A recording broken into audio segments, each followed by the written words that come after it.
This is Soggy Nachos Podcast. My name is Janelle. And what's up, John? What's happening? I'm feeling incredible today, man. How you feeling? You feeling incredible? Of You course, know it. an incredible star of the show, Frank Nick. What's up, homie? Bittersweet, man. You know, today is going to be an interesting day, or this segment will be very interesting, I should say the least. This segment, which is You're an Idiot.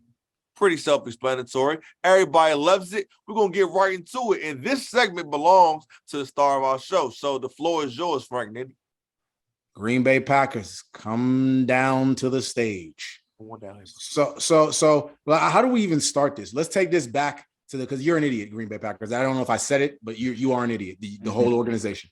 For the dawn of time, these guys know I've been a big Aaron Rodgers fan, and for the longest to defend him, I always talk about how the Packers never get him no weapons and this, that, and the third. So this offseason, I was watching this.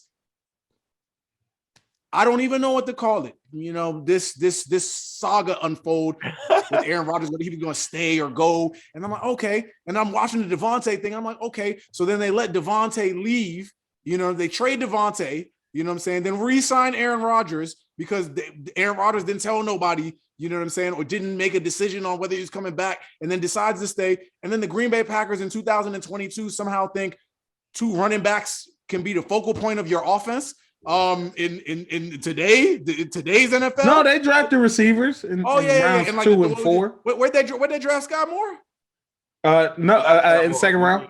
Oh, okay, cool. That's Scott Moore. You mean Christian Watson and where'd they draft Christian Watson? Second round as well. Oh, okay, cool. I was just checking. So there was some good players that went off in the book. Like we talked about the receivers. They could have drafted one of those guys. They could have traded up. It's not like they had 2 first-round picks because of one from Devontae Adams. Done something. You traded him and you got an extra first-round pick, and they did this weird thing where they're like, oh yeah, this is gonna be the best defense they've ever had. And it sucks, by the way, that all of this stuff that they did, all of this stuff, and you act like, and then you have this old ass, like in the last embers of his prime quarterback with no receivers. Prime. I said last. This ain't Amazon. Embers, the dying flames, dying flames of it. The last embers of what he has in the tank. And this is what you tried on the field?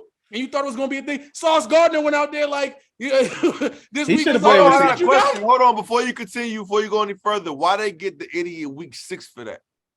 Because of where they are now, losing to the teams they have, and just how bad, anemic Giants and Jets back to back, and going up against. Are those bad teams though? No, but think about it. We'll say it like this, right? Those are teams that, like, one in the game against the Giants, they could have put the Giants away if they had any semblance of a real offense.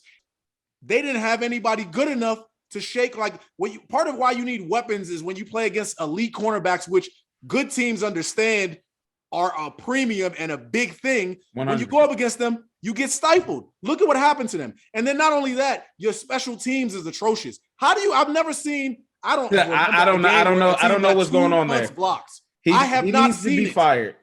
They have the worst special teams in the league. Not to mention they pay Aaron Rodgers a lot of money this offseason. They did that. My thing is, and I don't think it's a hindsight thing for Frank to be saying this. We told you this. Aaron Rodgers knew that. Everyone knew this. Aaron Rodgers like a challenge. Fear. Enjoy. Like you're gonna pay Aaron Rodgers so he doesn't leave you, but you're not going to give him anything to succeed in the short term. You have him for this year and next year at the most. You can tell he's not long-term invested in this team. And they said, all right, we'll just give you some rookie receivers and you guys can grow together. Grow. I need to win today.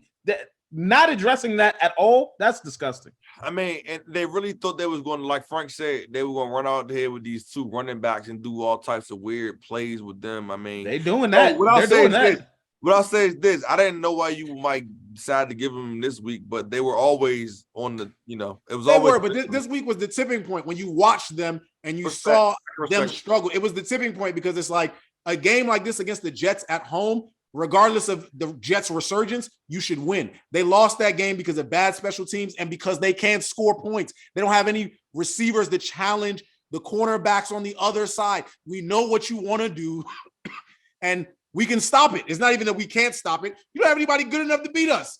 Like I was watching the routes that they were running, and Sauce Gardner was like, this Randall Cobb? Is that this? Allen Lazard is legitimately by far their best receiver. That's not good. That's sad. You know, I appreciate how you put that, Frank. You know, even the little COVID cough break you had to take in the middle right there. All of that was good, man. But it ain't really much to say on it. So anybody want to put a bow on it before we get out of here? I think if they don't make a trade for a wide receiver at the deadline, they might have to get it again. They might be back.